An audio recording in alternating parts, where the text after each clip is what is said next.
Welcome back to the BUSR for yet another and the second season here for LMU. Brought to you by NSC and Gridfinder for the summer season. I'm joined by a new commentator this season. How are you doing, Rao? Doing good. I'm quite excited, I'd say. A bit nervous, but excited to say the least. How about you? How are you doing?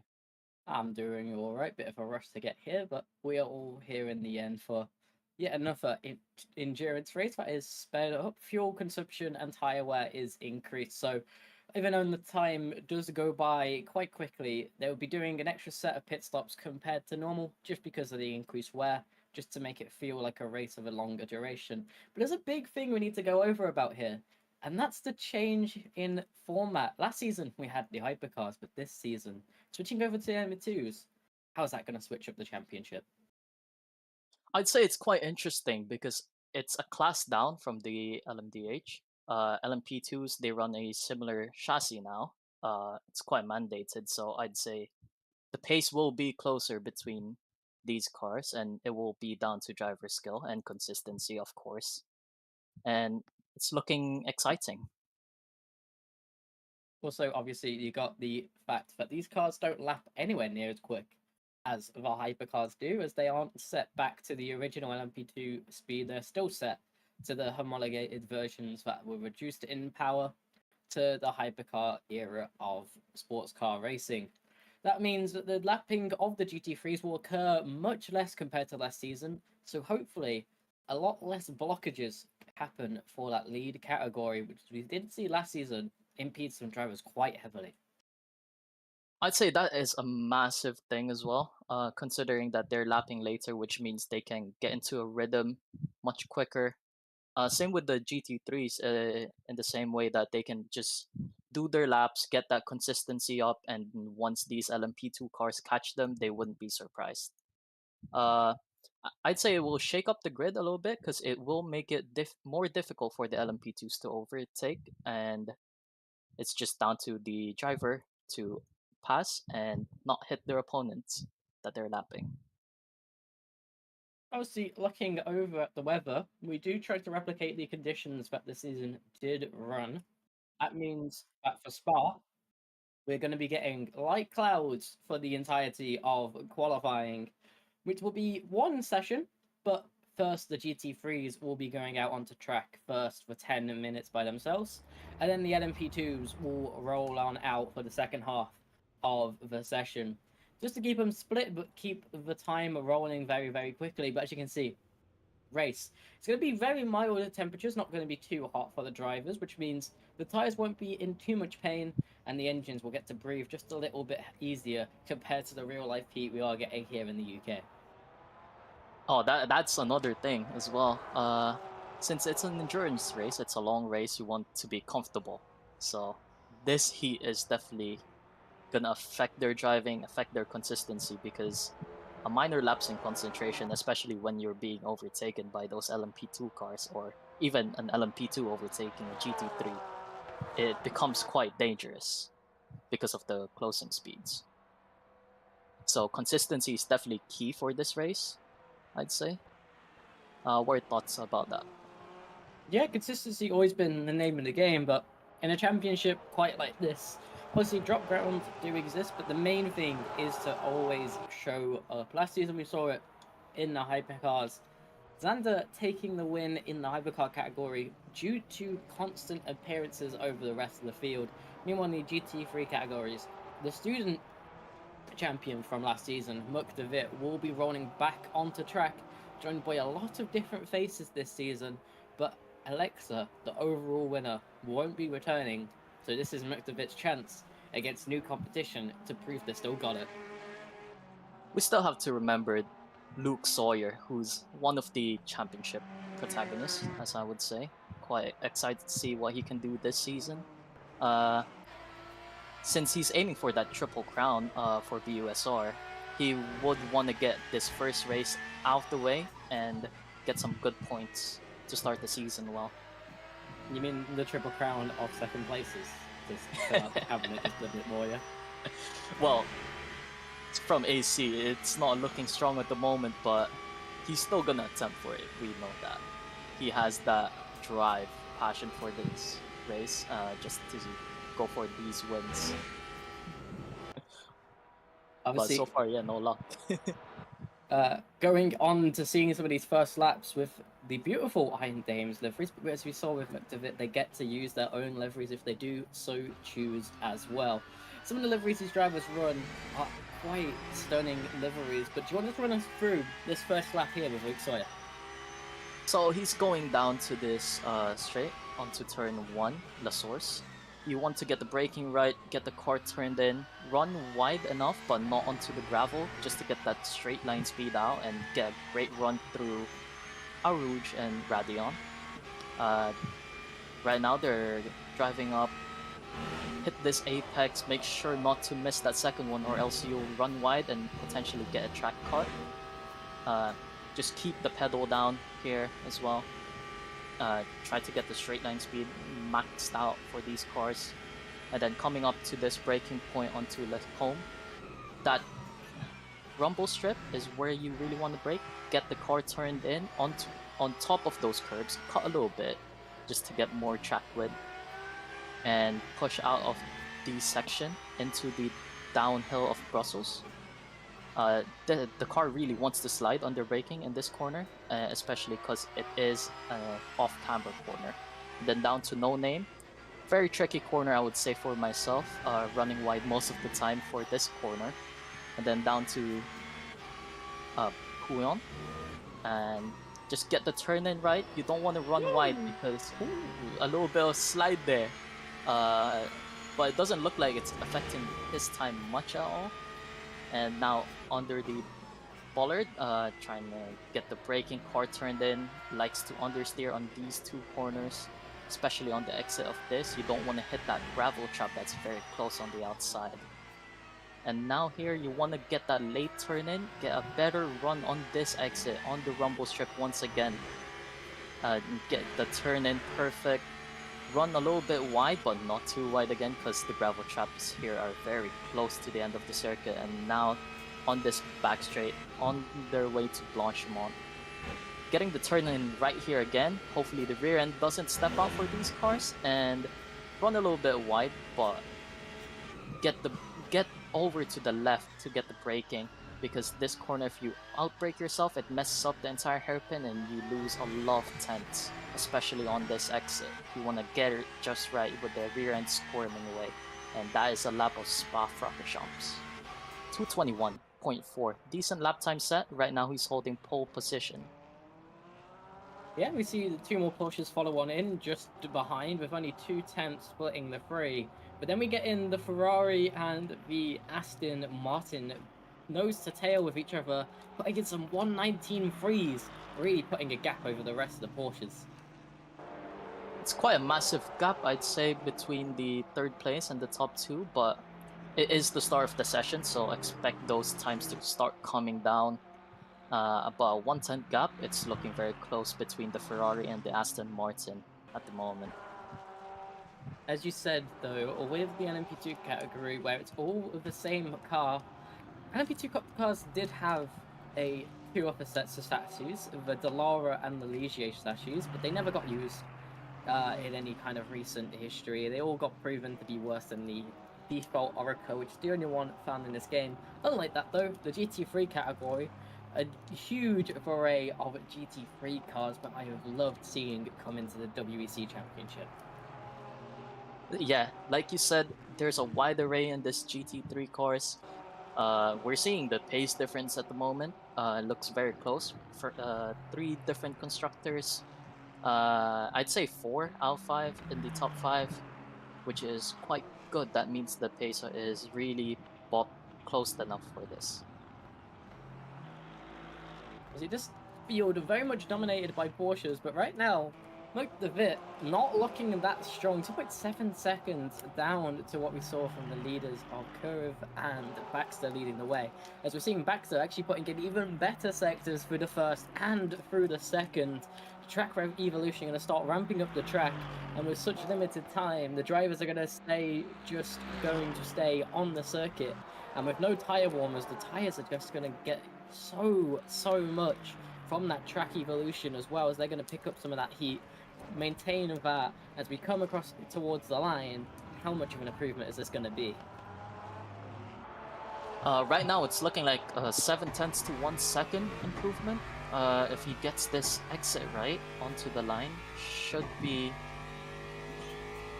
There you go. Pole position. 8/10 clear of Kirev.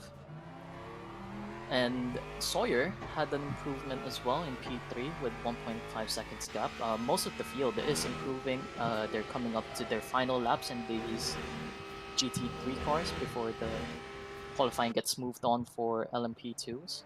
And overall, it's looking closer, but there is still time on the board for most of these drivers. Like you said, their tires are still warming up. Maybe they had a mistake or two during the lap and try and just get that clean lap in, that banker lap. And we'll see some drivers trying to definitely push for that pole position to start off their season great. Right now we're watching Fischler. If I'm pronouncing that name correctly, correct me if I'm wrong. Right now he's matching his first sector, going down into the comms, and are we seeing someone retire here? I think Binder just went to retire, but Baxter here improving once again, almost 800ths of an improvement in Sector 1 alone. He's definitely pushing very hard. A little bit wide on that corner, I would say, than he usually took, but that one's looking a lot better. Keeping it wide, he might get a little bit of a slipstream here as he's closing up to this Porsche, but ooh, is that a block that we're seeing? But he's still improving. 1/10. It's not purple though, which means someone did take that middle sector away from him. Looks like Kirev is the one taking that middle sector, which means it is a very close fight for pole position here. With Kirev, That slipstream. Kirev had that long slipstream up to Blanchimont, which will give him a better run into this hairpin than Baxter. Baxter is coming up to the end of his lap here. Looks like a 210 improvement at the moment. And he sets a... Ooh, he doesn't improve on his final sector, but he still gets the fastest lap at the moment with a 218.3. And Kirev looks like he doesn't improve on his lap as well, despite getting that massive toe on the back straight. Fischler has moved up position with an 8/10 improvement, and the LMP2s are out here. Oh, no! Contact on the pit lane. Is that an unsafe release, would you call it? I think that's the epitome of an unsafe release from the purple LMP2. With the little monkey face at the front, getting a bit of a monkey on and slapping directly into the LMP2 of Harry's. He's giving him a little bit of a love tap, let's just call it that. With a grin on his face as well. But Harry's, hopefully he didn't suffer too much damage to start off this qualifying session for him. And looks like they're just looking to start their laps at the meantime. He's warming up these tires on this front straightaway. Really working those tires as well. I always see this and I always kind of laugh a little bit because it doesn't really heat up your internal temperatures even that much. It gives a little bit of an advantage, but doing it this early in the lap can increase the wear and actually add on some flat spots and a little bit of graining that is completely unnecessary, while only really giving you surface temperature, which fades away from the tyre so quickly. Most of the tyre warmth that you will get is actually under braking and under acceleration, so just doing this weaving motion just adds extra wear onto the tyres that may impact your final lap in this 20 minutes. I think after that contact, the flat spots are not most of his problems that he's looking at. Same with Zuba, if I'm saying that correctly. Zuba, coming back in from last season, the Ferrari driver who showed some great pace in the second half, of the season, but a little bit lacking out at the start, especially out in Bahrain. But this season, not getting Bahrain again. Hopefully, a triple track gone from their roster. Especially in these LMP2s, looking to field a much stronger season. But got a couple of competitions, but sadly at the moment only 3 people in this session. Harry's and Zriva on the same piece of tarmac, and Teroka somewhere else around the circuit. I'd say person with the biggest advantage here would be the person behind Zuba, because he will get a slight bit of slipstream considering he's quite a bit back, but he will definitely push up to get closer and get that slipstream. And I'd say the advantage of just being a small grid for these LMP2s is that they know who they will be fighting, so they're gonna learn their quirks, definitely study them just by driving from behind and just seeing where they break, where they can find a move, and they're just gonna push each other to set faster lap times, improve definitely over the season. But we would definitely like to see a lot more drivers in this LMP2 course because it is a great car to drive. Obviously, looking at what the standings will turn out for this season, we do have 2 different tiers of standings. We have the non-students and the students tiers. This is here at the BUSR. It is also a university racing league. A couple of drivers to note that fall under the students then. Lally, Thomas Wong, Joshua Coulter, Luke Sawyer, John Binder, Alex Hughes, Mohammed, and you have Adam McDevitt, William Harries, and Enzo Taramka. 2 of the LMP2 drivers falling under that category, but not all 3 in today's race are falling under that category. At the moment, we're watching Zuba complete his first lap. He set a purple first sector, but he got his purple sector taken away from him for sector 2. So he's coming up to a bus stop chicane at the moment and braking hard, trying to get the car turned into the inside, not go too far wide to set yourself up for that second part. A little bit of a slide, but he keeps it under control, keeps the pedal down, and he sets a 206.4, while Harry's behind him takes it with a 205.7. Definitely quite close between the top 2 there. We're waiting on Teruoka. Oh, a little bit of a slider on the exit. Hopefully he didn't lose that lap time to a track cut. But he sets the provisional second place time with a 206.064. So quite close of a gap, 7/10 between the top 3. Does this mean that we're gonna watch a great race at the front today with these LMP2 cars?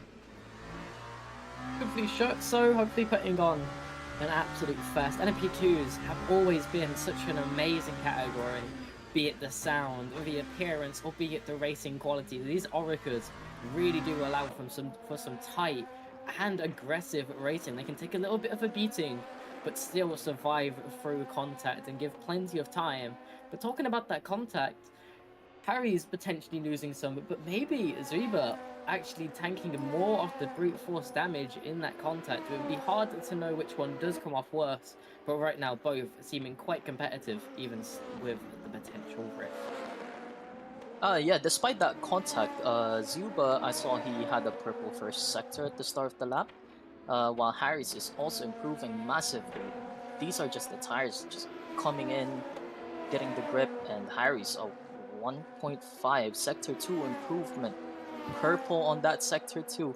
He definitely wants to catch up to Zuba here, get that slipstream, and hopefully improve and push that pole position lap time further away from the top 3, the second, third place drivers. Zuba 1.3 improvement. It's quite close, it looks like, between Harris and Zuba. Slight wiggle there, but he keeps it straight, keeps the car pushing forward. He takes pole, but Harris takes it back once again with a 203.5. The gap's starting to become larger, but Teruoka, a little bit of slide there on the first part of the bus stop chicane. A little more tidy here. which means he's gonna improve on his lap time as well. There you go. He takes that second place away with a 2:04.024. It's quite close between the top three once again on their second laps, with the track just continually improving, the evolution, the tires warming up now as well, and they're coming up to their last 2 laps, I would assume, and it's quite close. Only 1 second between first and third. Still already close. One true opportunity to do one more lap, and then the last lap will start to suffer tyre wears. But with Spa being one of the longer circuits, it's going to affect how many laps they can get in, especially when we see the likes of Interlagos that have much more significantly quick lap times. The opportunity to put in an extra lap or two to try and get a quick lap can definitely pay dividends at those circuits, whereas here they've got to nail it when they get the opportunity, riding the curb extremely heavily, as we see Eteroka trying to use every bit of the track to shorten the distance but keep the speed as high as possible through these winding middle sector corners, especially through No Name corner, known for drivers hitting a little bit too wide into the gravel, losing quite a bit of time and losing a lot of the advantage they might gain through the entire rest of the run down the hill. But right now, 4.5 tenths to gain, but down in the first sector. Will they be down in the second as well? That they are. 4.8 seconds down. That means this lap is going to be a bit of a forfeit before going on to the next. I'm pretty sure he lifted at the before No Name just to set up the lap a lot better, because he did have quite a tank slapper coming in to the Lecombs. And I think he's just setting it up for one more chance at this for pole position, because he won't have enough time to set another one after the next lap. Oh, he peels into the pits. He's calling it a day. Might be the tire we're getting close, but we still have the top two pushing. Less than 1/10 of difference now. Zuba only 900s away. No improvement, but it's still the same sector 1. Harry's slight improvement with 400s. So he's looking to keep that pole position. A spinner. I think that's Zuba who spun in the Brussels corner. But Harry's, he keeps on going here. He's now falling down into the long left-hander, kills the tires, especially during the race. He keeps it very tidy inside these white lines. And now he pushes, gets on that curb, really pushing the track limits, especially on this exit. And on under braking, he even taps the outside curb. Oh, a little bit too wide there, getting on the gravel. Hopefully it doesn't seem to affect his middle sector. Still 3/10 up overall, I'd say 4/10 up. And he's pushing down this back straight onto Blanchimont. And keeps it very tidy. And now pushing into this bust-up chicane. Gets the braking down, turns in. Car looks very settled, a little bit wide, but tighter entry, clean exit, and he's pushing now into the line for a pole position. He still improves with a 2:03.069, pushes the gap more to 1/10. So that's qualifying over for everyone. Pole position goes to the number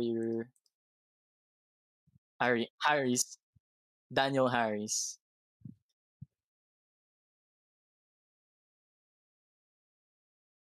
Going into this race, though, it's going to be important to note again that fuel and tyre wear will be increased, which potentially also pays into these 10-minute qualifyings. Why they're struggling so much on those final set of runs, really leaving that middle run potentially as the optimum chance to get a lap time going into this race.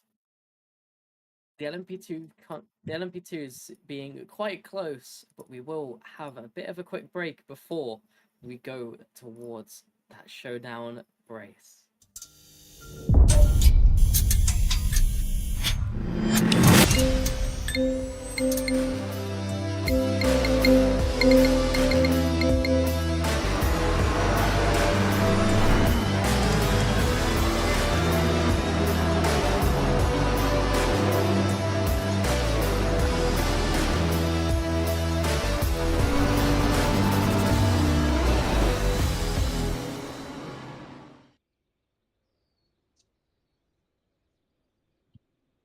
All right. After that quick word from our sponsors, track conditions a little bit hotter than qualifying with 24 degrees air temperature. It's still mostly cloudy. Track temps 30 degrees, and we're being ready to get onto this race.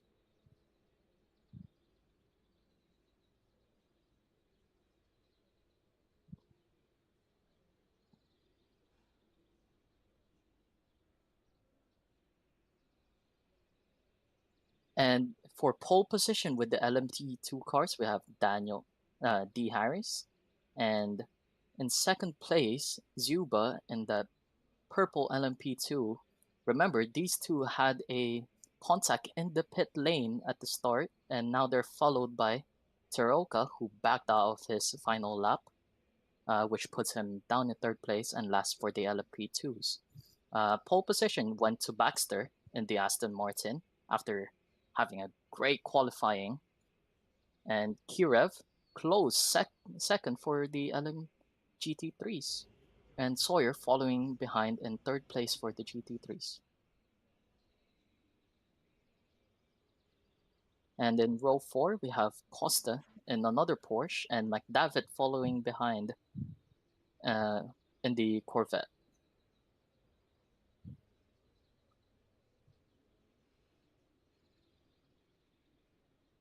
And now moving on to row 5, we have Team WRT, Fischler, and in 10th place, Aventimont ABG United, John Binder, in the Porsche as well. It's quite a decent amount of Porsches on this grid, and following in 11th place, another Porsche from Mante DK Engineering, Richards, and followed behind by another Porsche, Oren Lally. Plenty of Porsches on this grid as we get a roll on. LMP2s will leave with a bit of a gap over the GT3s. This is normal tradition for these races, just to give a bit of a gap so that there's no issues that go across categories at the race start. And it's going to be just moments away before the first race of the season, and action strikes with these LMP2s going to roar directly in front of the stands. So right now they're going into the bus stop chicane, getting ready for the start of this race, just waiting for that number 37 car to set off, heading onto this line.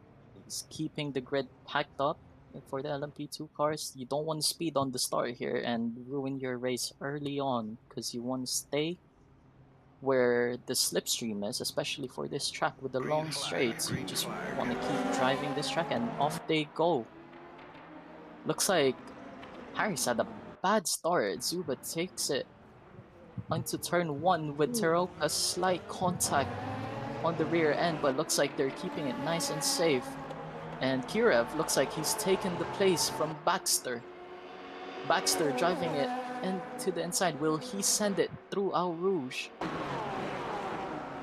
And looks like he's just settled in behind, trying to get the consistency up like we mentioned.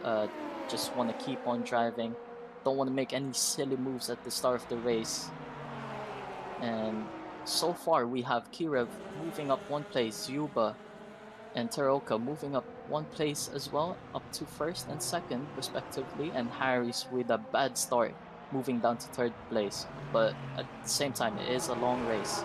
And we have McDavid trying to defend from Sawyer as he keeps that place ahead, and Costa looks like he went for a dive on the inside of Sawyer.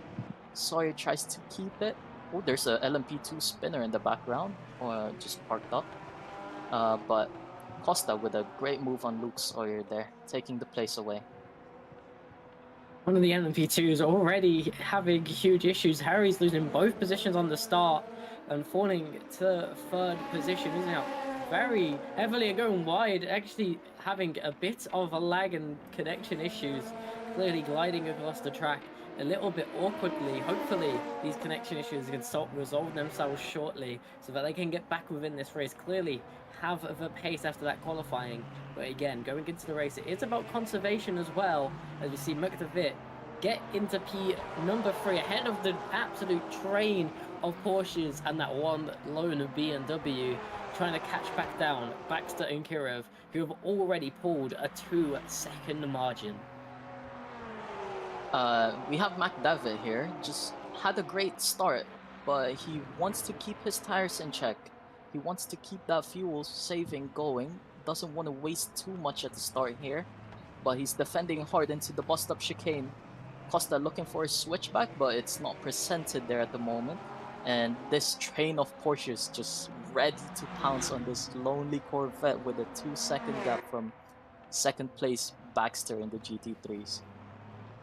But it looks like Zuba's pulled out a 5-second gap, 6-second massive gap at the lead for the LMP2s, but we're still here with McDavid, just trying to keep that 5/10 gap from these train of Porsches from Costa, Sawyer, Binder, and that BMW behind. Still quite close for this battle for 6th place. They're trying to keep their tires in check. They don't want to overheat it at the start of this race and potentially lose tire wear later on and just fall down to the grid.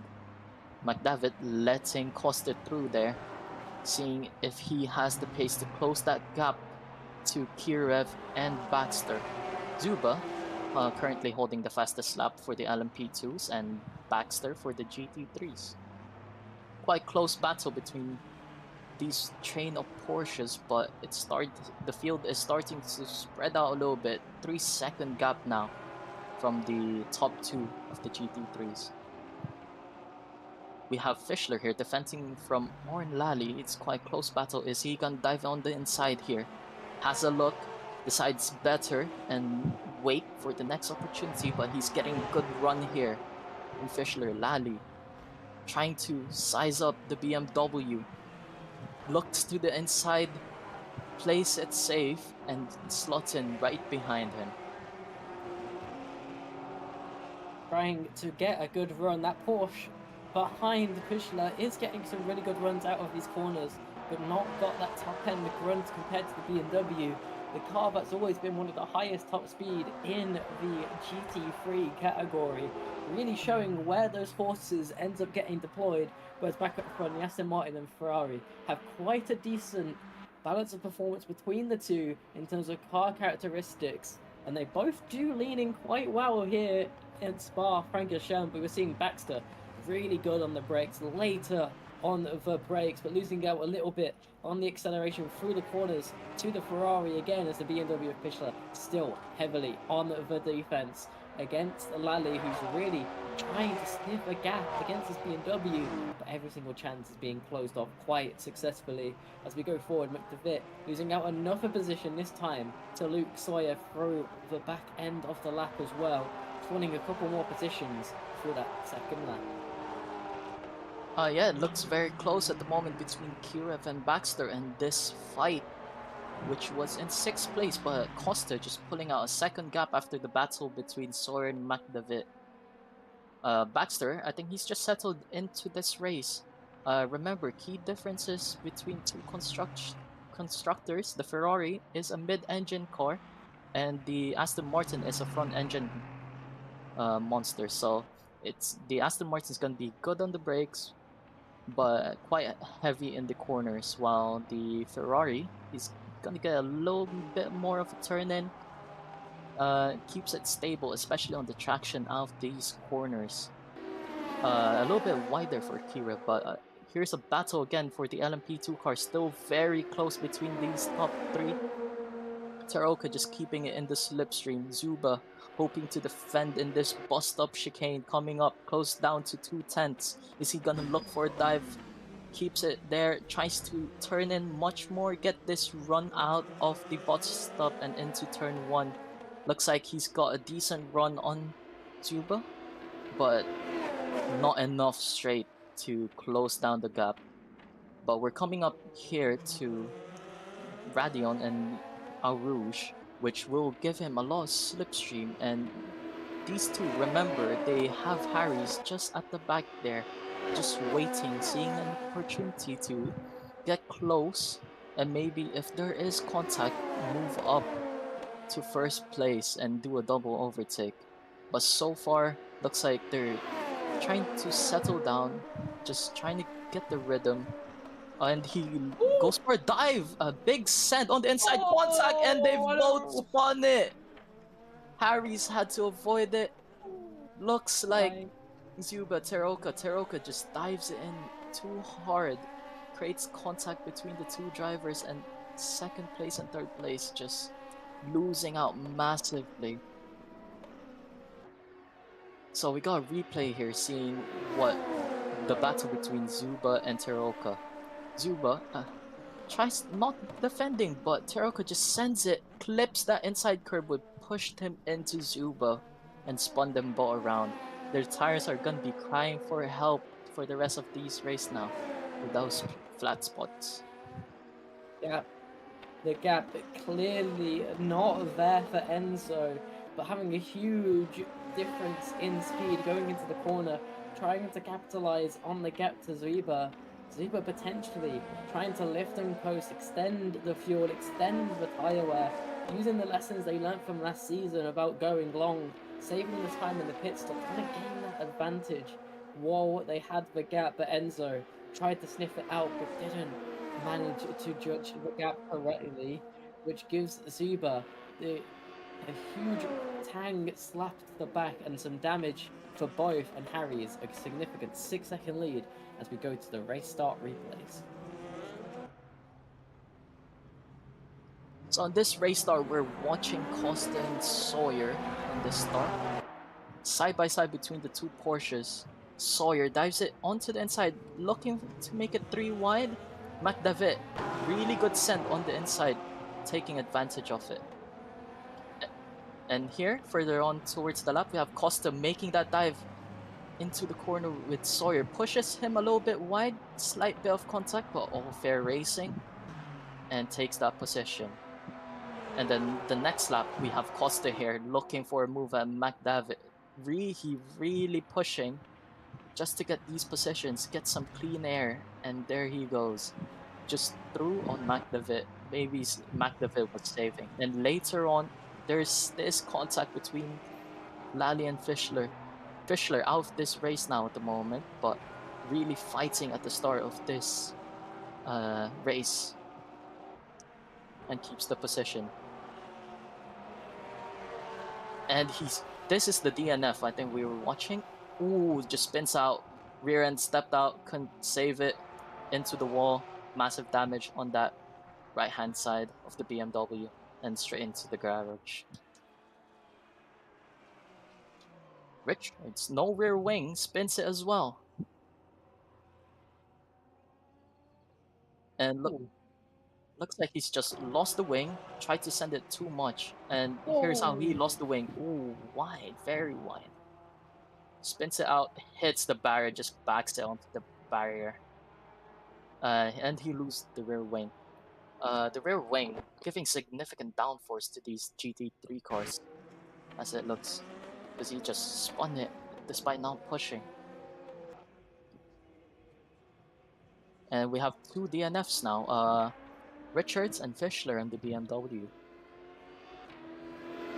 So the race now kind of it's wound down from the start of these race. Harry's just getting the gap. It's up to 9 seconds now, putting in fastest lap after fastest lap. But Zuba looks like there's a 10-second gap between him and Teroka. And further on, Baxter and Kirev still fighting for this lead in the GT3s. Very close, 2/10 of a difference. Kirev following that Aston Martin, trying to get a good run out of this corner, follow him onto the back straight, close down, a little bit wide, very wide, and off the track he goes. But at least he didn't spin it out, and he's still in this fight. He can just keep putting on the laps, piling on the pressure, keep on grinding away, definitely force a mistake out of Baxter here. But so far, the gap has opened up quite a bit, but he's still within 5/10 to Baxter here, and looks like he has a good run through the bus stop, gets close for that slipstream He might be looking for a move onto turn 1, but it's not long enough of a straight for it. Keeps it keeps it safe. Turns in very early, gets this good run out of the corner onto this front straight. Gets behind for that slipstream. Getting closer and closer, but just piling on the pressure onto Baxter. Baxter just trying to get the laps going, trying to stay consistent, not make any mistakes that Kirov can pounce on. But so far, Kirov is the one making the mistakes, and Baxter looks very strong, not under pressure, keeping his nerve.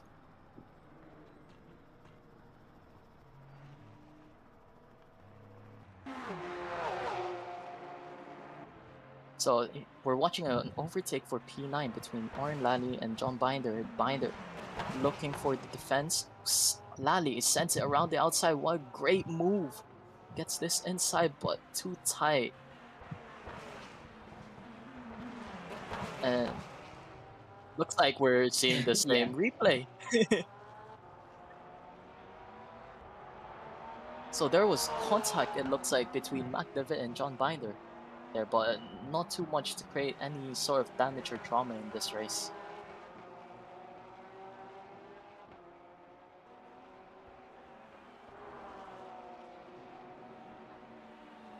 So looking into the race, it would be nice to see the battery graphics just a little bit to see where everyone is. If anyone's been able to make a significant advantage or has lost significantly on batteries.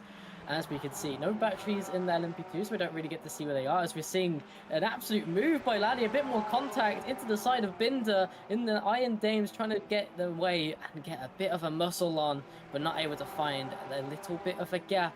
And a nice closeout by Binder against Laddie, who's also losing out in the battery department. So this race starting to fall out of Laddie's hands, down in P number 10 overall. And at the back of the remaining GT3 field, trying to get a bit more of a pace on, but still not able to save the fuel the same way the rest of the field is. Meanwhile, looking at McDavid, the Corvette, by far the best in terms of energy at the moment, which will help them in the long run with the strategies, saving them a bit of time. But Lally again on the brakes, able to try and make it work, but gets closed out once again. But this time, Binder's going to go really wide on the exit, but they're going to hold position going into turn 1. But the exit speed is going to be hampered quite a bit. They're going to have to go defensive quite early on, and they do hold that central line. Of course, it's Lally to swing it back out. As you're seeing the brakes glow so super red on Binder's car, really putting a lot of force through him at the moment, as we get a yellow from one of the LMP2s at the start of the lap. That's Harry's actually making a massive mistake, as Enzo gets the catch to the back of them and gain all of the disadvantage that they lost through the captain with Zvida. As we head towards the replay, go for that first chicane, just dropping the anchors a little bit too much and spinning it completely around, and then having to take a little bit to the grass to spin it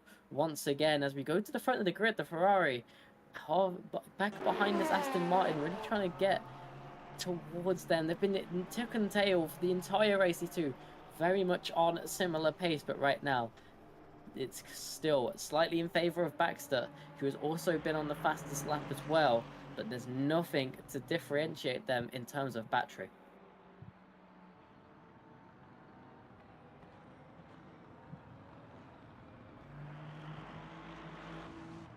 So at the moment, it seems that the top 2 in the GT3 class is very close in terms of battery, which means they're going to be on that same strategy. Same amount of fuel saving, same amount of tire saving, it seems. But Lally is the one putting on the action for us viewers here. He looks for a dive on the outside, but keeps it better. Tries to wait for that long back straight and get a better run into that bust-up chicane.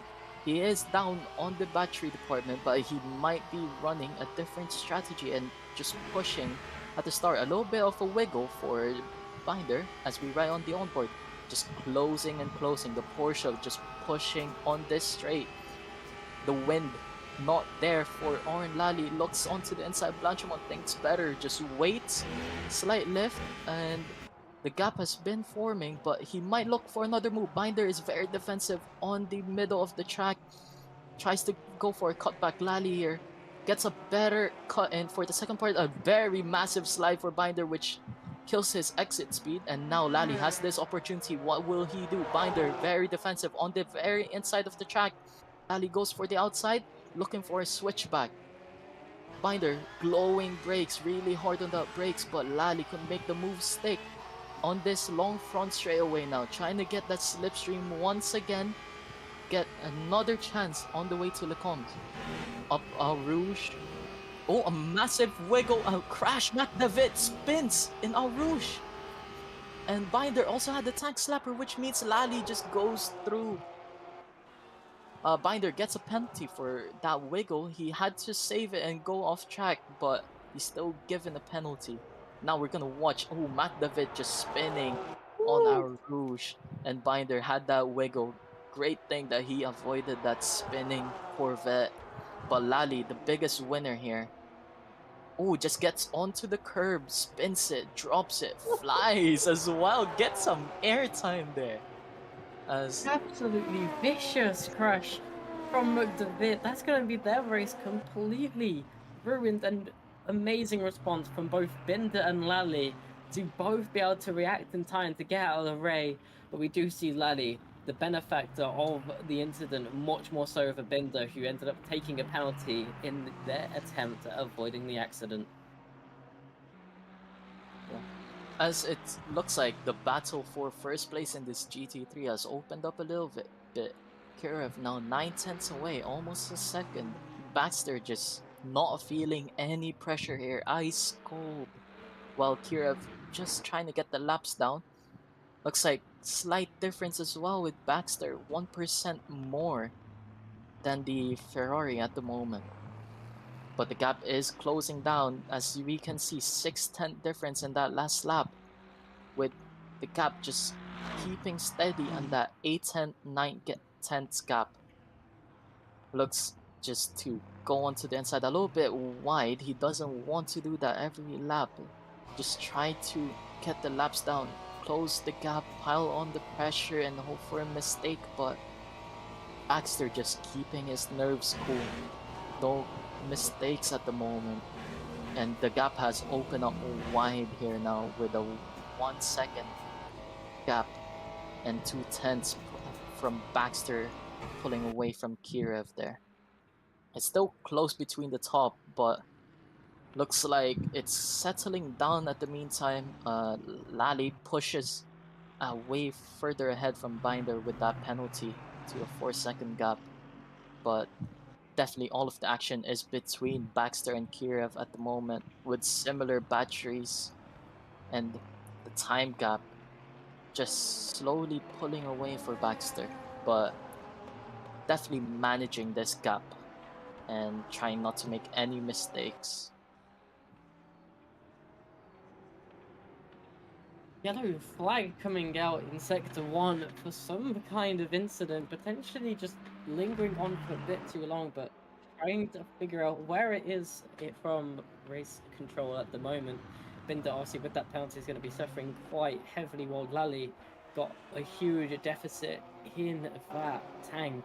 We are slowly getting towards that first pit stop phase. 45 to 50 minutes is the window where we do tend to see the pit stops, but it seems like it's maybe going to be a little bit earlier than that, potentially here at Spa-Francorchamps, because these laps do go quite long. That'll leave us 25 to 30 minutes into this race, which means they are going to be pushing at least 2 pit stops, 3 stints in total, once again, as we don't necessarily be able to track what the LMP2 is doing, but someone went completely wide as the gravel still lingering Zuba, in the sky DNF. with someone else, and Zuba turning in to end up DNFing as well, leaving it just a 2-horse heck race for the LMP2s, as we see the first of the pit stops in this race coming out as a heavy locker into the pit lane entry. Yeah, big lock up for Teroka. Hopefully he doesn't speed into the pit lane, gets into his slot. And first pit stop for the LMP2s. Harry's looking to defend from that undercut, but Baxter and Kirov still close here. Almost a 1 second gap seems to be.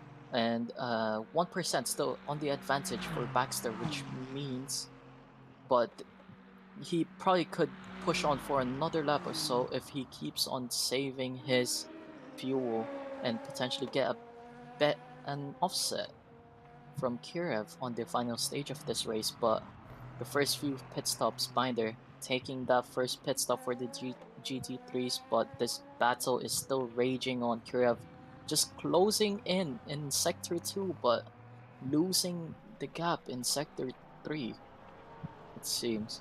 But the gap just settling down to just 8 tenths at the moment, definitely pushing each other, seeing if anyone makes a mistake here. Very wide there, trying to use all of the track limits to really just try and close that gap. But Baxter just keeping his nerve, just getting the lap times down, getting the car turning, keeping the tires in check, just managing this gap, especially in Sector 2, where Kirov definitely has that advantage as he closes the gap down to 6 tenths on this lap, 7 tenths now as well. But that Aston Martin just really, really strong on these straights. A little bit wide for Baxter there. That's those minor mistakes that Kirov is banking on just to get a little bit closer, get into that slipstream, close the gap little by little as they push on past Blanchimont into the bus stop chicane. A little bit of a wiggle there, a little bit wide for Kirov, but it seems like he's just pushing, closing the gap as the gap opens back up to that 7 tenths, 8 tenths, but it looks like he has a better bus stop, keeping the gap into that slipstream, just trying to get closer and closer, especially here in turn 1 in these long straights where he seems to be losing out on that Aston Martin. The Aston Martin definitely showing that it does have some legs, just like we saw from the BMW racing against those earlier on in the race. But the Ferrari keeping with at the moment definitely got a long way to go, 51 minutes, and 2 pit stops to go for both of these drivers to try and stretch out or find something to work against each other. But right now, a bit of a waiting game. 1 second is the gap. Baxter definitely has a good pace in their hands as well, as the two LMP2s split by 30 seconds, as we did see the first set of pit stops. And Harry's now heading into the pit lane as well. As we do look back as well, Lally, Sawyer, Costa now into the pit lane, leaving Binder as the only Porsche yet to pit on this lap with 9%, will definitely be in this next lap as well. Yeah, it looks like Baxter Kirov just getting one more lap extra with their fuel compared to Sawyer, Lally, and Costa. Lally taking a while in the pits there. Remember, he did use a lot of his fuel early on. That virtual energy went down a lot for him, but he's still in this same strategy he found himself in. And now they're going to be pushing back out. They're definitely going to do a little bit less of the lift and coast tire saving, just trying to close the gap up. And Costa looks like he's he's lost out quite a bit. He was in that third place for the GT3s, but looks like Bender has taken a massive gap as well. Looks like he's still waiting on for his pit stop. These top 3 of Baxter, Kirov, and Bender for the GT3s. And Sawyer, Lally, hoping this undercut works in their favor and gets them a little bit closer to this top 2 as they take on further and into the pits they go. Baxter, Kirov follows in, doesn't want to do that overcut, doesn't want to give him the undercut. And that gap still maintained the same. We'll see who get the faster pit stop here, but usually it will be around the same time. But we'll see if there's any strategy change, taking a little bit less fuel just to get out of the pits quicker. But so far, it's just a waiting game at the moment, seeing who makes that first move, especially on these pit stops. The pit stops are going to be potentially a huge game changer if they can find some time. The Aston Martin having one of the first pit stop boxes versus the Ferrari having one quite central into the pit lane. Potentially, it could change how they end up getting the exit here as we anxiously wait to see if either of these drivers are going to gain any form of benefit, as we do see that Aston Martin already popping itself up during the pit stop cycle, a decent chunk ahead of the Ferrari, potentially showing that difference in how much they're fueling. But the Aston Martin's going to potentially have to wait, but no, the Porsche slots in behind, not forcing it to rate when the Ferrari trying to wheel spin and catch up as much as possible, but the gap seemingly being completely evened out for the pit stop phase, even with the slight difference in timing in the overall pit stop duration. Yeah, now on the exit here, they want to keep their lead from Sawyer, who's just in that front straight there, but still a massive gap. But out of the pits they go. It looks like the gap came up to 1.2 seconds, because when they went down the pit lane, they did close down to 6 tenths, so the gap just doubling in those pit stops. And now Baxter has that breathing room just to set the lap times, get settled in on these new tires, new weight of the cars, especially with the fuel going high up. It's gonna handle a lot differently from what they were used to. As you see a low wiggle, definitely wide for Baxter there, but getting used to the cold tires, the heavy weight of that fuel for the Aston Martin. But Kirov keeping it clean. He saw that mistake and now looks for that push to see if Baxter can make another mistake and close that gap down. And looks like Sawyer has climbed up to third place in class and gets the gap down to 1.3 seconds. He really wants to get into this fight. Really wants, with warmer tires as well, to note with Sawyer. Pushes the gap closer down. Looks like Baxter went wide. Kirov looks for the inside, outside, which turns into the outside for this corner. Dives around the outside, swings it, gets the nose further out, and Baxter just settling inside. Just still figuring out the cold tires on that Aston Martin. But oh, slight contact there, rear end for the Ferrari and the Aston Martin. And here's Sawyer. He's looking for that move with these warmer tires. And definitely warmed up for this fight as well. But Baxter making a series of mistakes there. As Sawyer's now in the slipstream, looking, seeing a move for the bus stop. Blanchimont. Looks like the gap has opened up a little bit. Baxter seemingly pulling away from that Porsche into this bus stop chicane. But Sawyer, remember, the warmer tires is definitely giving him slight advantage here as he gets the turn in for the second part of the chicane. Runs a little bit wide, but gets the power down much earlier, which gives him a good run into turn one. But Baxter as well closing in on that Ferrari, makes a look for the inside.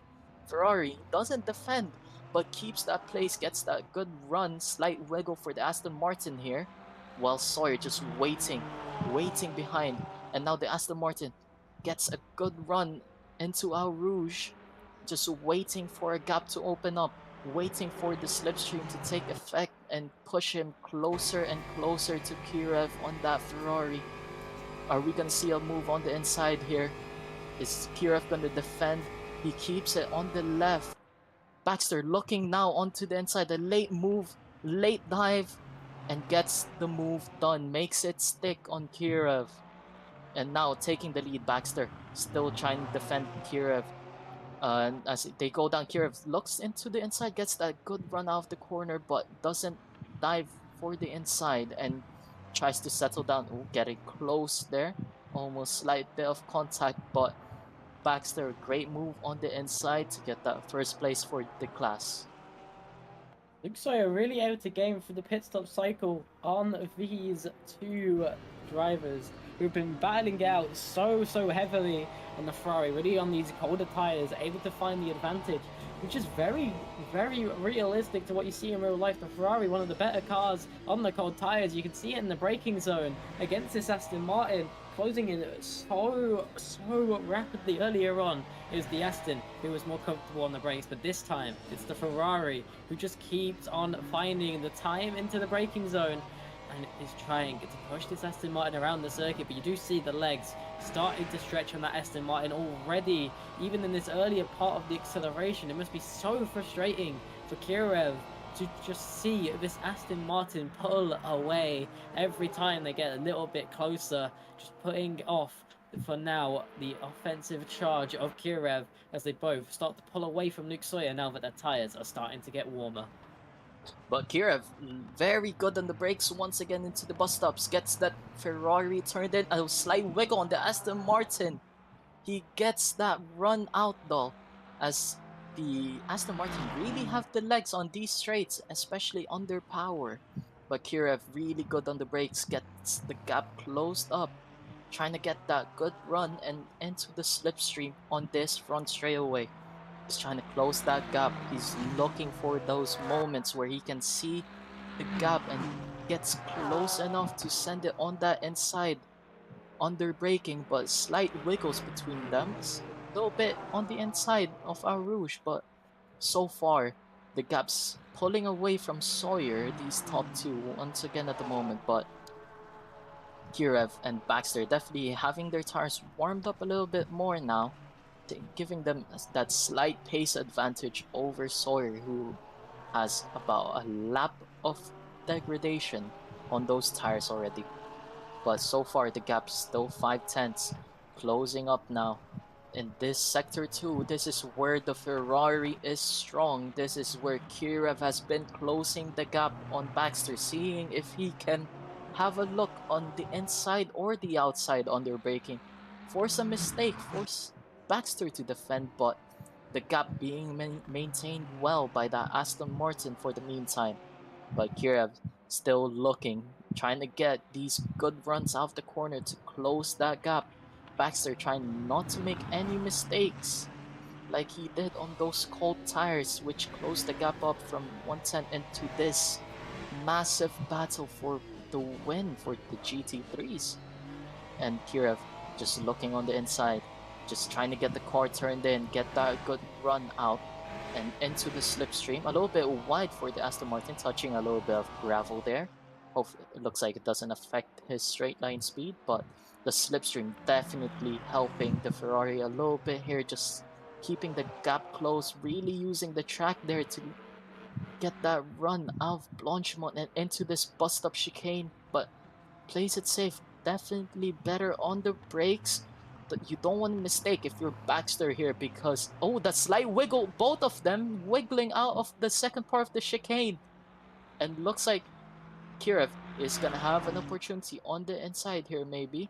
Waits a little bit for that long first straight, because he knows that Aston Martin is strong on these straights and he wants to make that move where he's close enough just to look for an inside, for the inside, and maybe dive it into the comms. But so far, yep, go ahead. As we can see, the lap times a little bit off of what they're able to do earlier in the race, very much tied together. Only 3/300ths of a second difference, but their fastest lap also just 1/10 different, 1/100th difference, sorry, between the two. The fuel is completely matched on even as well. Different car performances, but they're both driving around the differences in the same level of optimization. As we see, the gap's a little bit further back. Sawyer is dropping back quite rapidly, but Lally actually starting to bring in that gap to bring a battle between the Porsches. We will go to some highlights just to catch up with some of the action real quickly. First piece of action is going to be this attempt from the Ferrari, where they really did get that good run round the outside onto Baxter. Baxter's just going to block it off really well, keep the car planted and squeeze in to try and then switch it back, but they did lose and concede the battle in the end.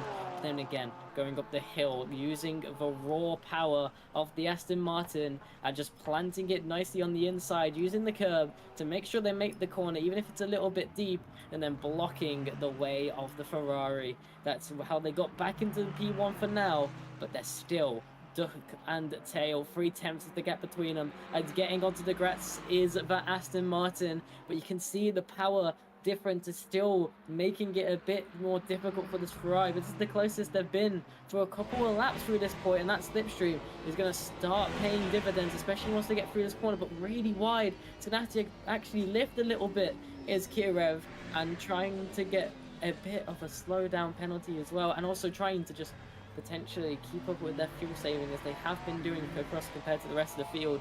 just punished a little bit by going too wide and not able to maximize maybe their best chance that they're going to get for a while on the mistake on the Aston in front. As actually they go really deep through the corner, that's going to allow the Ferrari to catch up a heavy amount, but the exit speed from the Aston Martin from the wider line is still going to be really strong, but with a huge straight up coming, maybe this can be a chance. Yeah, it looks like Baxter is making these slight more mistakes than he did on the first stint. He's going deep. It gets a little bit of wobble on the exits as well, but Kirov definitely seeing the pressure pay off as he keeps on piling it on Baxter. He keeps on trying to force him into a mistake, just being in that rear view mirror, putting on pressure, just making him know that he's right there, ready to overtake. That definitely piles a lot of pressure and quite a little bit of anxiousness on you as this race goes on, because it's quite a long race. It's almost been an hour now, and wide between the two drivers there on that no-name corner. Very no-name for a corner that's known for something. But into Puyon here, just the Ferrari keeping it close, just trying to give Baxter as much of pressure and makes him think of where he's gonna make a move, just making him doubt himself, making him see if he's making any mistakes. But Baxter just trying to keep it clean, quite wide for a few corners, but he's definitely settled down. He's got that breathing space, and now he has this long back straight where he can use that Aston Martin's raw power just to build a gap, give him some time to reset, get the focus down and concentrate by keeping this lead. And now we're looking at Lally, who seems to be quite closing down, or 5/10 gap from Sawyer, but their batteries are in a similar state here, so they're definitely saving quite a bit. But here, Kirov now on the Ferrari, closing in just that little bit. We see an LMP2 coming up. Will that help Kirov in the Ferrari to finally get this move done, or will it help Baxter and give him that little bit of a space? But so far, Kirov just piling on the pressure. Looks like the LMP2 is definitely gonna catch him into a Rouge. He definitely loses out just a little bit. And Baxter quite wide, very unsettled for Kirov and Baxter there, but the gap just widening a little bit because of that LMP2 moving up and lapping them. It's now up to 7/10 from 3/10. Kirov now has his work cut out for him as he keeps on trying to close this gap for this lead in the GT3 class. Both Kirov and Baxter setting new fastest laps of that race in that last lap for the GT3 category as well. Both of these drivers are completely focused in on this battle, but Kirov losing a bit of that slipstream effectiveness, dropping off the back of Baxter. This might be the opportunity for Baxter to use that car to try and pull away from Kirov before Kirov can catch back up into the slipstream and really break that toe, break that advantage that Kirov has been using so well to keep up and apply such amazing pressure onto the Baxter that has been making him break, but really good on the brakes again coming from Kirov through this middle sector, getting it back down, trying to offset some of the time that they have lost, but coming to this point in the circuit where the LMP2 caught them up last time and the gap has widened by about 4/10 to what it was due to the traffic. Yeah, Baxter just getting that 8/10 gap keeps Kirov away from that slipstream, as Kirov just using that pace in this middle sector just to see if he can close that gap and get back into that slipstream effect. The less wind will definitely help him alleviate that difference in power between the Aston Martin and Ferrari. But the Ferrari just trying to get that good exit, just trying to pile on more pressure, as it seems like is the story of the race. Just piling on the pressure for Baxter, but Baxter is not making the same mistakes as he was. He got that breathing space. He's got that confidence now to just see if he can use that raw pace to pull away from that P2 car of Kirov. But so far, Kirov just really pushing hard, especially into these corners, as we've seen him attack Al Rouge, making a little bit of a mistake, but so far the gap just opening up on this straight away just because of the Aston Martin's power.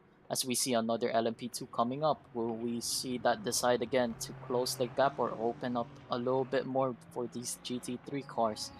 You definitely don't want them to catch you in a bad spot, but it will definitely help you in some cases if luck falls your way. Hopefully, this time for the Ferrari, the LMP2 traffic will fall a little bit more in their favour to re-offset that gap. But this is exactly what we was on about early on in the race, where the LMP2s are going to lap a little bit less often. But when they do lap you, they're not going to lap you in the same kind of outright pace that the hypercars would, where they could just easily slice by you without really affecting you. These LMP2s do need at least a little bit of time and a window to get past in comparison, but this time the Ferrari getting overtaken, going into the braking zone, not getting held up just as much as a Belle Rouge, but still held up just a little bit. So it's going to be important to see what kind of hold up that Aston Martin's going to get. But again, into the braking zone this time around, a fairly even transaction and time lost to the LMP2 car. But really, that Ferrari driver needed some kind of offset to regain where they've been losing. Yeah, a little bit unlucky for Kirov there, as the transaction was the same, as they got overtaken in those small straights, but so far the gap has opened up a little bit. But as we mentioned, Baxter just strong on the straightaways with that Aston Martin. Hits that inside curb really tough, but trying to get a good exit here, use that raw power to pull away even more. But Kirov closing it in the corners, just really trying to push, get closer into that slipstream, and that's another pit stop for Teruoka. Or is that finally him taking that pit stop? So far, the LMP2s have been quiet after that drama at the start of the race, but the the battling is definitely in the GT3 cars. The action, Baxter and Kirov has been at it the entire race all the way through from start to finish. Baxter just seems like he has the lead for most of this race, but Kirov just trying to take his opportunities, trying to see if he can grab that first place in the closing stages, just trying to get closer. He definitely looks more stable in these corners and really closing up in sector 2, but is it going to be enough as the Aston Martin really strong on those straights?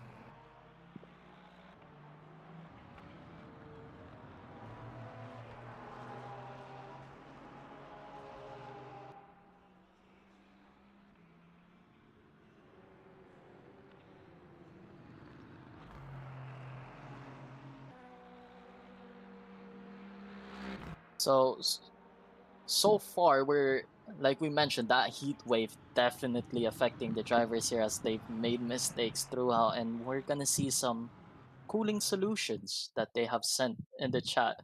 We've got two tower fans over here. uh I wish I had and to. well, that's a great strat. I have that right now, two cooling fans. And the second one just having an AC. I definitely would like one of those right now.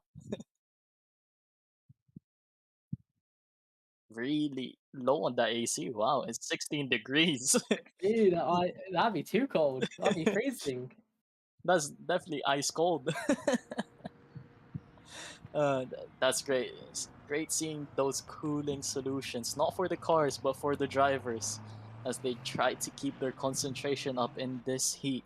But so far, Baxter and Kirov doesn't seem to be affected by that heat, really pushing the pace. Baxter sets another fastest lap, but Kirov is not really lagging behind.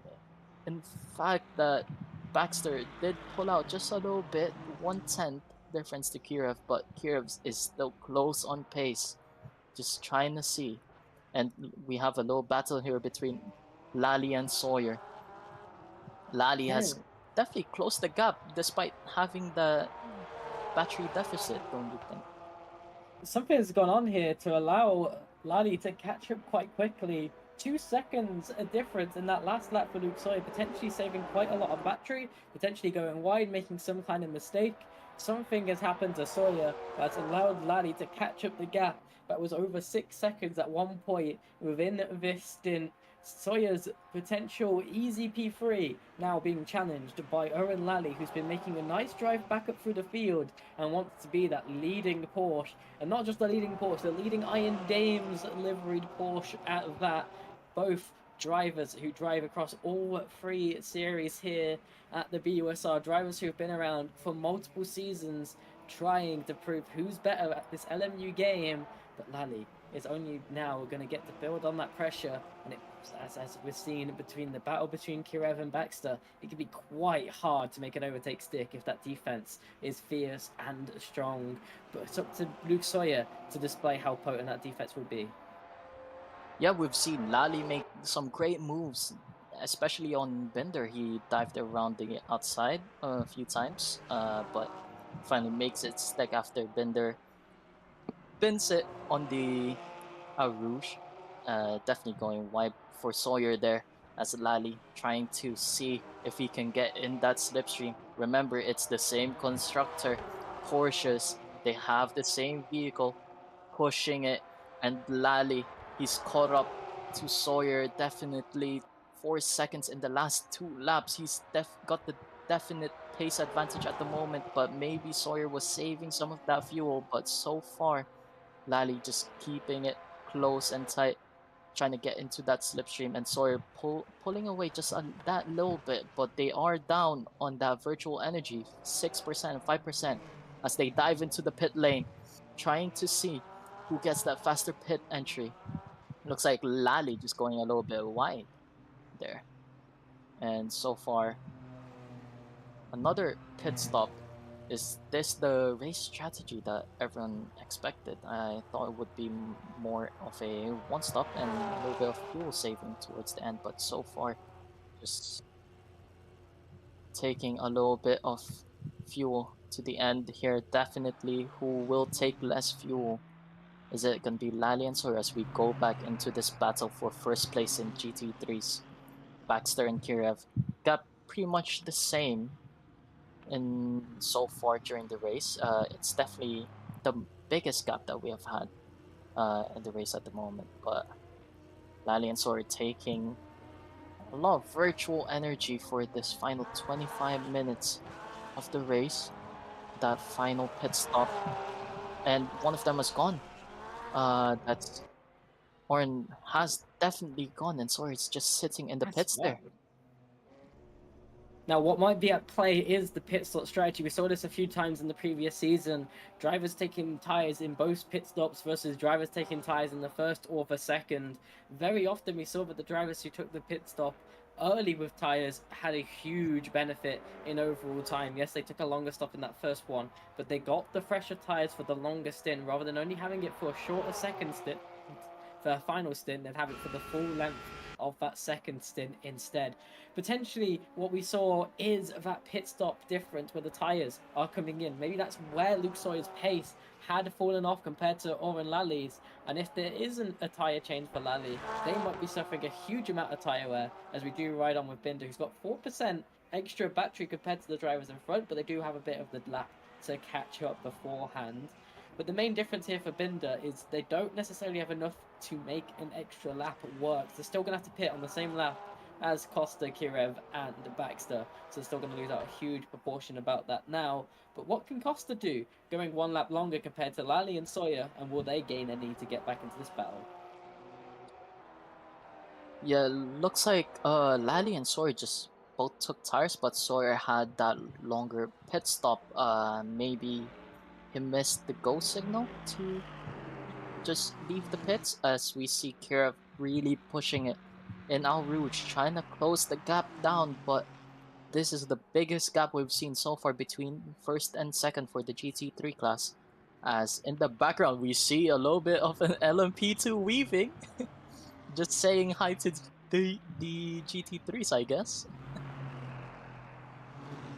But so far, yeah, the battle between the Baxter and Kira just raging on in this race. as Harry's, with the fastest lap here, has built that gap up to 29 seconds, 30 seconds, just really taking it easy at the front of the field now. As Teruoka just trying to get the laps up, just trying to build, just slowly close that gap and maybe see if Harris makes a mistake and allows him to get back into this fight for the LMP2 win. But so far, that LMP2 is catching these GT3 cars quite close. Will we see another bad transaction for the Ferrari, or is it going to help him close this gap up finally and allow him to fight for that win? But it looks like the LMP2 is catching them in this straight quite earlier into the lap. Quite good for the Ferrari here as he tucks in into the slipstream just a little bit for the LMP2, and the LMP2 catching here and Blanchimont as that Aston Martin just gets away there and saves himself from pulling over to the side and just defending from the LMP2 as they both dive into the pits here now. Are we gonna see another massive difference in the pit stop stages here, like we saw between Lally and Sawyer, as the Aston Martin pulls in into that early pit stop box, and the Ferrari just pulling in as well, just in the middle there? Will we see a difference? Are they gonna take tires? Are they just gonna take that tires and fuel just to see if they can hold this lead? But I'd assume that they would take the same tires and fuel just to keep that gap the same. And as we move on to the highlights of the race, overtake for P7 here. Costa again making the move on Luke Sawyer at the start of this race as he dives on the inside. Slight door bang, but quite good racing. And now overtake for P6 for Costa and McDavitt, as McDavitt out of this race at the moment, but Costa just dives it onto the inside as McDavitt just saves that little bit of fuel. And Oren Lally, that move on Fischler, once again with the BMW just trying to defend here on the outside and keeps it on the inside for No Name.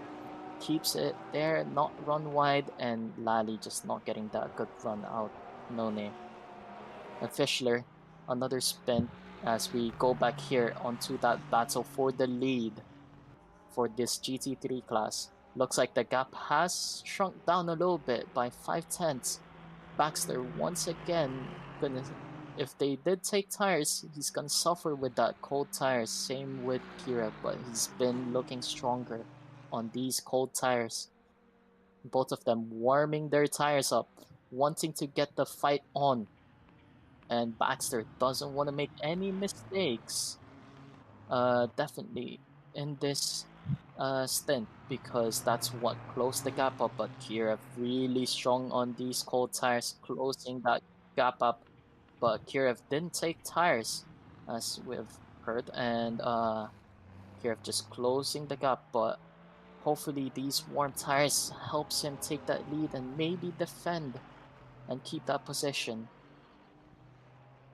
But so far, Kirov closing that gap up. It's now down to 3/10, 2/10 in that slipstream. Definitely looking on the outside of Baxter. Baxter covers that inside line, keeps it on the right, showing him the outside of the track, but Kirov doesn't send it. Keeps it tight, trying to get that better line through, get that good run off the corner, and maybe look for a move. Baxter defense once again on the outside for Kirov, trying to see if he can get that cutback. Gets a good run. They're now nose to tail on this back straightaway. Let's see. Baxter, definitely a wiggle on the exit there. It's going to hurt his exit speed as Kirov just looking into that slipstream, looking at that rear end of the Aston Martin. It's definitely the closest he's been in this race. And now just that Aston Martin pulls away out of Blanchimont. Looks like a dive on the outside for Kira, but Baxter defends really well, keeps it stopped. and no mistakes. A slight wiggle for Kirif there as they go onto this front straightaway. Once again, the gap just maintaining the same. Great defense by Baxter there into that bus stop chicane. As Baxter just trying to get the car turned and get those tires warmed up, while Kirif really strong on these corners, just trying to see if he can get that better run out of those tight hairpins and get close enough to have a move. But so far it's been level pegging. Has been doing some amazing defense in this race, constantly keeping it up across the entirety of this race. And now, in the last 18 minutes, it's going to be a raw battle to the end.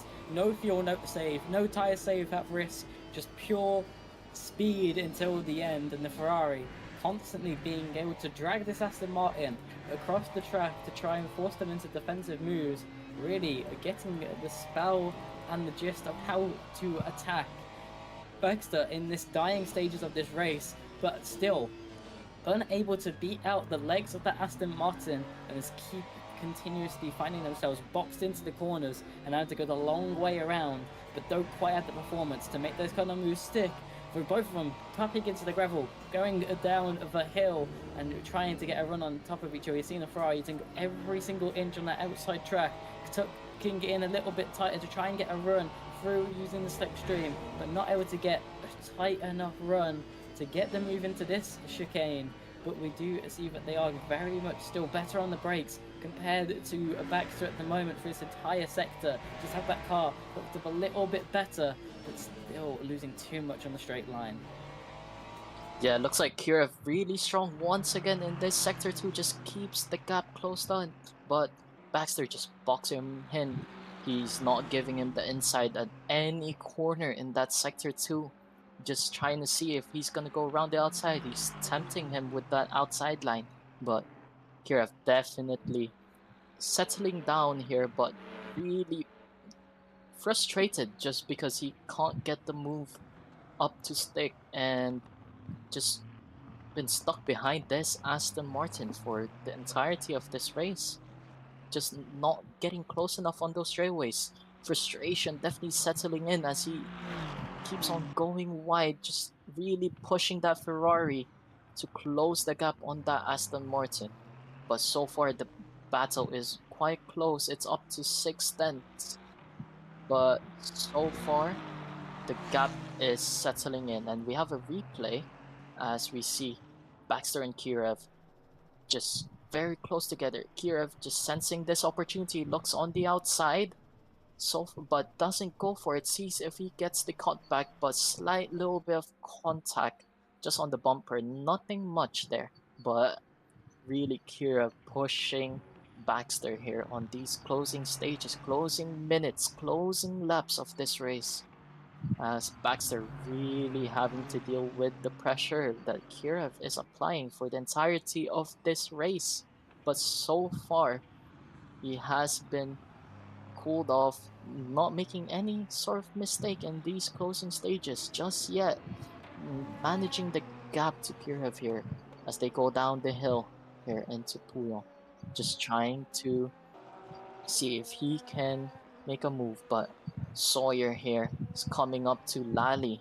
4 second difference there on that lap alone. Looks like Sawyer is now pushing, seeing if he's done enough tire saving, I guess, on this race just to close up to Lally. And so far, 4 second he did take on that last lap as we go back into this battle at the top of the field. Kirov really close. They're taking a little bit of gravel, really pushing the legs of that Ferrari onto that Aston Martin in that slipstream, trying to get that good run into the bus stop chicane, but so far Baxter just managing the gap with that straight line speed once again as Kirov just falls a little bit further behind. Uses all of the track into launch mode, and on the exit Baxter a little bit wide. Let's see if it's gonna affect his run to the bus stop. He has a look on the inside but thinks better, tucks back in, gets that good turn in for the second part of the chicane, and on the outside they go onto the front straight. Looks like Kirov has a great run. Is he gonna have a look on that inside? But Baxter once again with that straight line speed keeping him at bay. And Kirov just waiting here once again, seeing if he's He's gonna force Baxter into a mistake, as we see another LMP2 just catching up to them. Let's see if it's gonna decide this gap. So far, clean through Rouge, that LMP2 car, but Kirov a little bit of a wiggle there as he lets the LMP2 onto the racing line, and Sawyer and Lally still close here in the closing stages of the race. Sawyer wants to take that position back after losing it in the pit stop stages as they go back up to Al Rouge. Lally clean. Sawyer just closing the gap. He gets a better run onto this straight. Is he gonna look for an outside? Lally defends the inside. They're neck and neck into this race. Oh, somebody just disappeared? Lally? No, Is that disconnect? sure. No, like, is that disconnect from Lally, or has which pushed him into?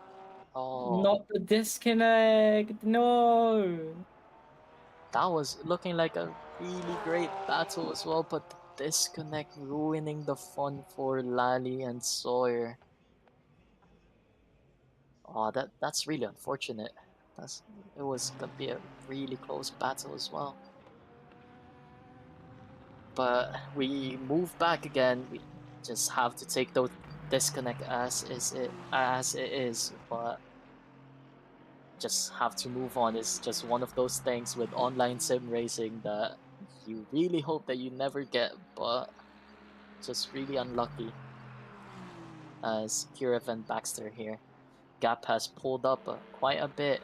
I think Baxter just has those tires warmed up, setting some good laps, but Kirov maybe making slight mistakes here and there, just allowing Baxter to pull away.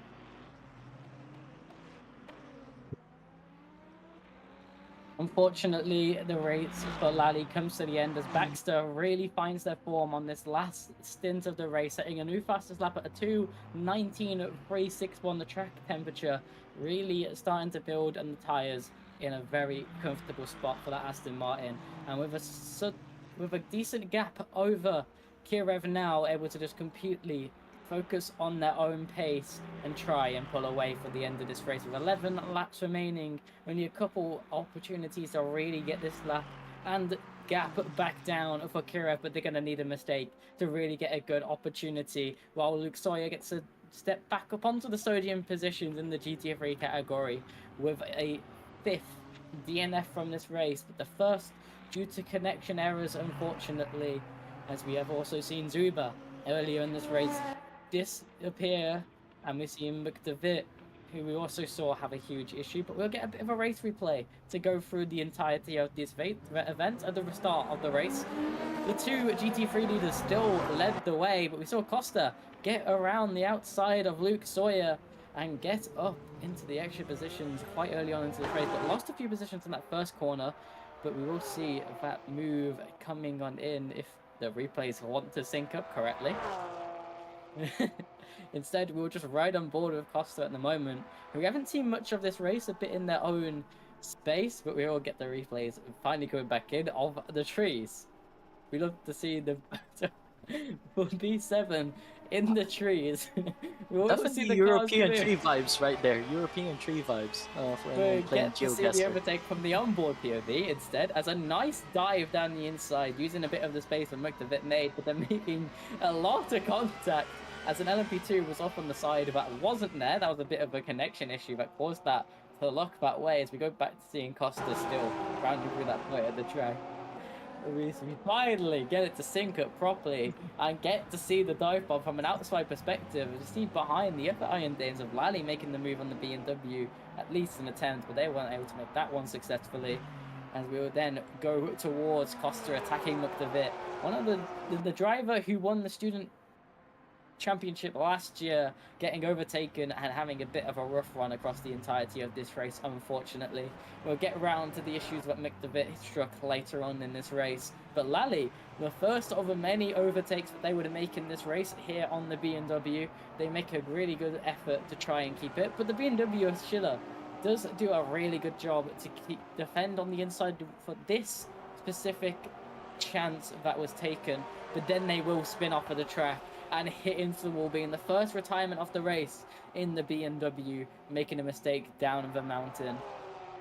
Going on to the next replay afterwards, we'll see the LMP2 collision that ended up really ruins Vida's race and splitting up the entire battle, where Enzo tried to make the move down the inside, clips the inside of Zuba, and we see Harry's gliding on by and cutting the track. This is the second of the two incidences for Richards. This is where they didn't have a rear wing and just end up spinning it completely around with no rear end traction. But if the replays do still have the F1 available, they did lose the rear wing through another collision. Harry's will also find themselves spinning and losing some of that gap that they had over to Enzo. But after this, they have been able to run quite a clean race ever since. So it didn't really affect their race too heavily, having that spin being the quickest in the qualifying. Then we'll finally move on to one of the battles between Kirev and Bexter, but this time we do see Kirev getting the better out of Bexter around the outside, and the only point in the track where they have been clearly faster, but they make contact, and in the span of only half a lap, you see Bexter using the speed of that Aston Martin in a straight line and getting some dicey moments on the brakes, gets it turned in, it gets it in front of that Ferrari, and has been sat there for the rest of the race ever since. As we do also see back on board with Kirev, that gap is still sat at the moment at 1.5 seconds. Yeah, definitely Baxter just managing the gap. Oh, as we see this replay of Richard spinning into the grass and hitting that inside wall, and that's where he lost that rear wing, which led to another incident of him spinning out on the back straight.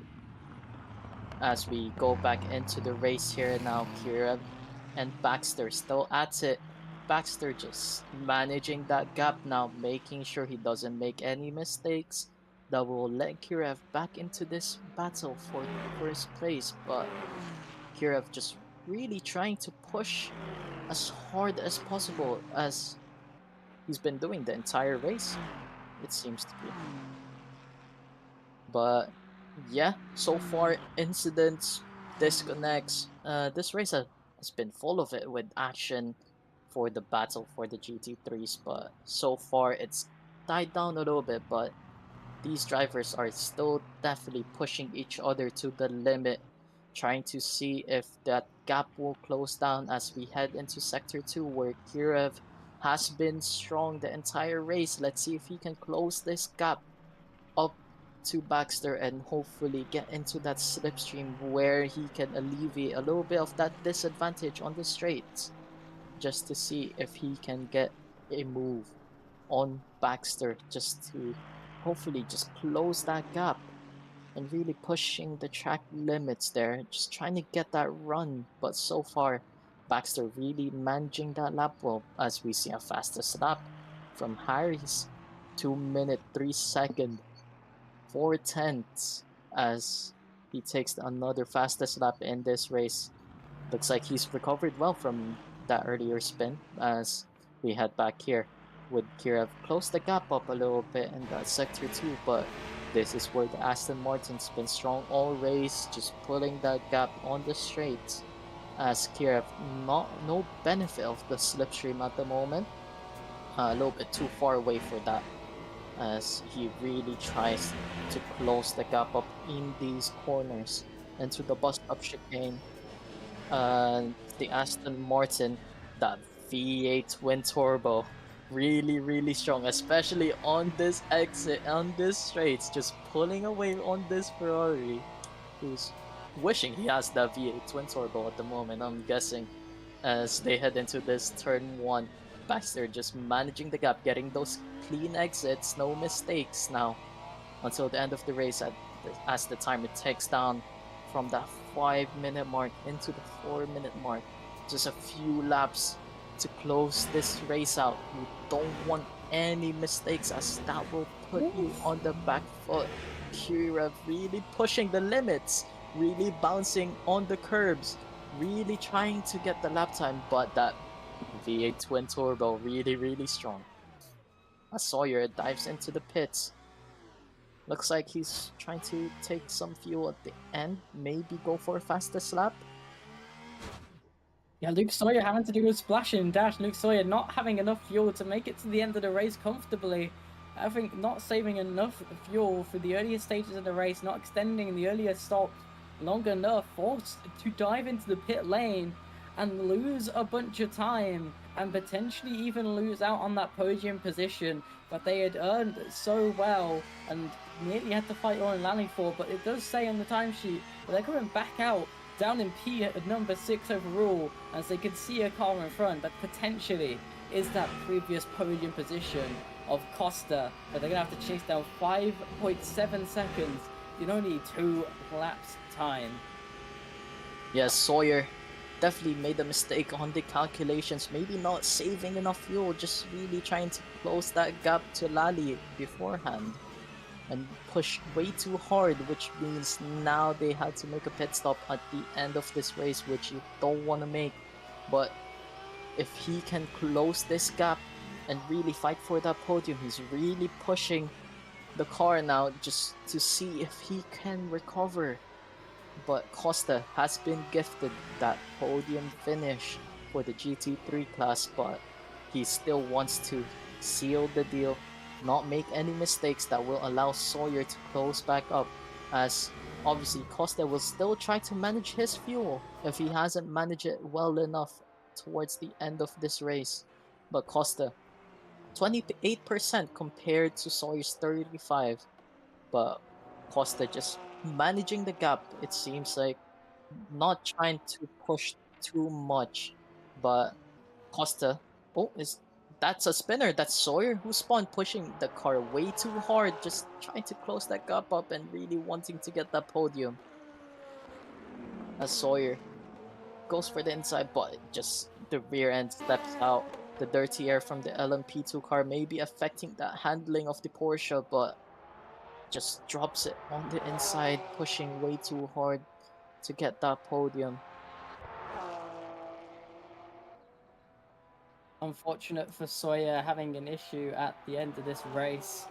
Having one issue compound into the other issue, their race still comfortably in P6, able to survive the entirety of this race. One of 3 Porsches to make it to the end, but only 1 of 5 running in this race in total in the end. So we ride on board and Binder a little bit as well down in P number 7. Can't forget that they're in this race. But at the moment, John, we go back to Vinder, who with a lovely onboard of a completely full screen of flies, but has clearly not been washed off at any point in this race. Barely able to see out of the windscreen, as we do see a bit of debris off on the side of the track that I haven't noticed up until now. Just sat there chilling, vibing just a little bit. But Kirov able to bring down the gap just a little bit more, down to 1.2 seconds in the last 30 seconds of this race. This will mean the subsequent ending of this race coming up very shortly, but we do eventually get the onboard graphics come up for Binder, as we get to see the telemetry and the energy, the lovely graphic system that WEC have implemented, that I do love to see as well. Yeah, Binder just having a quiet race here towards the end. He definitely wants to get the 7th place finish, especially after all of the incidents that he had. Remember, he did have that penalty at this middle stage of this race, but he's definitely counting his lucky stars, as a lot of people DNF'd in this race and trying to so a little bit of a slide, and we're gonna have a replay here of Bender getting that penalty. Just a wiggle on our Rouge, just cutting that track and getting the penalty and losing the position to Lally. And now we're back on the onboard of Bender, just trying to close out this race. Definitely the closing stages, final 2 laps, or the final lap of this race, as the gap has opened up between Baxter and Kirev, as Harry's entering the final lap, and he wins here in Spa-Francorchamps for round 1 in the LMP2 car. Teroka in quite a little ways behind, but he's still gonna get that 2nd place here on the road. And so far, Baxter and Kirev gap still maintain the same, just trying to keep it clean, keep it inside the circuit, not go off onto those gravel traps, and make sure that Kirov is not closing in, as Baxter just trying to keep it safe here now. He's not pushing as much as Kirov is just trying to close that gap just to see if he can have that final chance. But Baxter just managing the gap perfectly throughout this race. He's been put under immense pressure, but so far he has maintained consistency, maintained his cool, and now they're on the back straight for the final time, a little bit on the gravel. Maybe that was a jinx from the commentators. Hopefully he keeps it for the rest of this race, but looks like Kirov just backing off a little bit now, just sealing that second position in class, fourth place on the road, as Baxter into the bus stop for the final time, keeps it steady, definitely no wiggle these times around, and gets that clean exit out of the corner, and he goes to win for the GT3 class in round 1, and Kirov closed second place as he battled that Aston Martin throughout the entire race.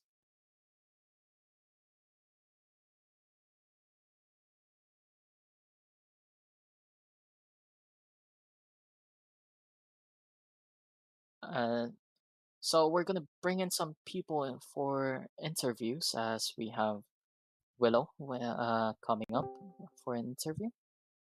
Uh, hi Willow. How did you find that race so far?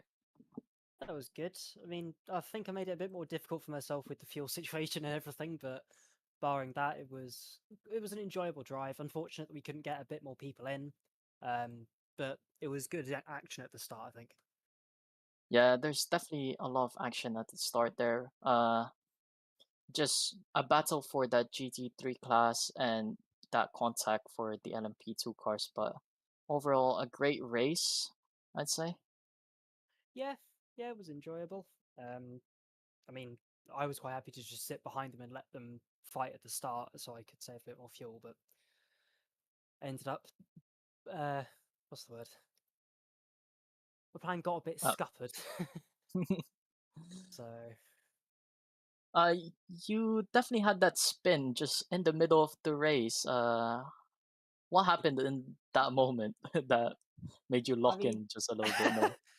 uh, just a bit of a mistake, really. There's nothing really to it. I mean, I started sliding. I wasn't really used to lifting and coasting into anywhere at the start of the race. I'd just been practicing, just driving on its own. And the rear just went on me in the middle of the corner. There's not really that much else to it, to be honest. But recovered it well. Still held the lead from it, so can't really complain. Yeah, definitely great race for you. Just maintain that gap, like you said. Build, you built definitely built on it. So great race, by the way. Cheers. Thank you.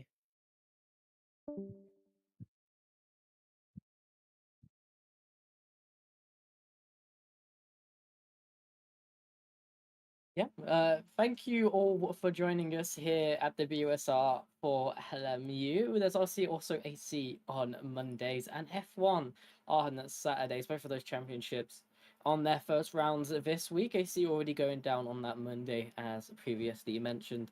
BUSR is always brought to you by Grindfinder and Simply Race alongside NSC as well, that help bring you these graced races and promote the championship as well.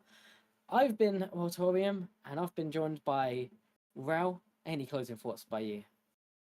Yeah, great race for the first round. Definitely, main thing was that battle for the GT3. Very exciting for the most entirety of the race. Well, basically the entire race. Just a great battle towards the end. Yeah, great race between some of the categories, but unfortunately not the greatest attendance. But we'll be back though next week, hopefully with a bit better attendance. This has been the BUSR, and we'll catch you next time.